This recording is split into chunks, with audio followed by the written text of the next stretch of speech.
मध्य प्रदेश के राजनीतिक गलियारों में इस बात को लेकर अटकलें तेज हो गई हैं कि ज्योतिरादित्य सिंधिया विधानसभा का चुनाव लड़ेंगे या फिर नहीं।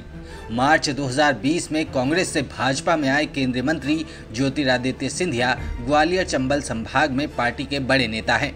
ये चर्चा तब और तेज हो गई जब भाजपा ने विधानसभा चुनावों के लिए अपनी दूसरी सूची में कई दिग्गजों को मैदान में उतारा, जिनमें 3 केंद्रीय मंत्री नरेंद्र सिंह तोमर, प्रहलाद पटेल और फग्गन सिंह कुलस्ते के साथ साथ पार्टी के राष्ट्रीय महासचिव कैलाश विजयवर्गीय भी शामिल थे। इसके साथ मध्य प्रदेश भाजपा में मुख्यमंत्री पद के लिए दौड़ शुरू हो चुकी है। विधानसभा चुनावों में सिंधिया की उम्मीदवारी की संभावना तब और बढ़ गई जब उनकी बुआ और राज्य मंत्री यशोधरा राजे सिंधिया ने घोषणा की कि वो 17 नवंबर का चुनाव नहीं लड़ेंगी। उनके इस फैसले से ये चर्चा तेज हो गई कि शायद उन्होंने शिवपुरी विधानसभा सीट अपने भतीजे के लिए खाली कर दी है।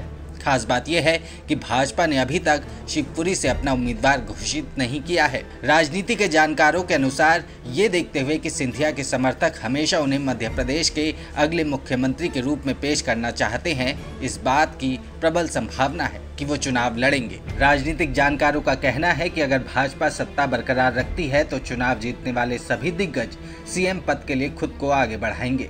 अगर सिंधिया चुनाव नहीं लड़ेंगे तो वो इस रेस से बाहर हो जाएंगे, इसलिए सिंधिया चुनाव लड़ सकते हैं। सिंधिया का चुनाव लड़ना इसलिए भी जरूरी है क्योंकि भाजपा और कांग्रेस के बीच मुकाबला बहुत करीबी होगा और भगवा पार्टी अपनी सभी मजबूत सीटें जीतने की कोशिश करेगी और इसलिए वो सबसे मजबूत उम्मीदवारों को मैदान में उतारेगी।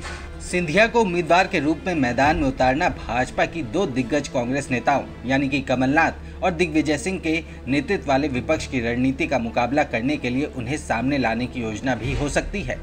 इससे भी महत्वपूर्ण बात यह है कि सिंधिया की उम्मीदवारी राजा साहब यानी कि दिग्विजय सिंह और महाराजा साहब सिंधिया साहब के बीच राजनीतिक प्रतिद्वंद्विता को जन्म देगी। क्या कहना है आपका? हमें कमेंट करके जरूर बताएं।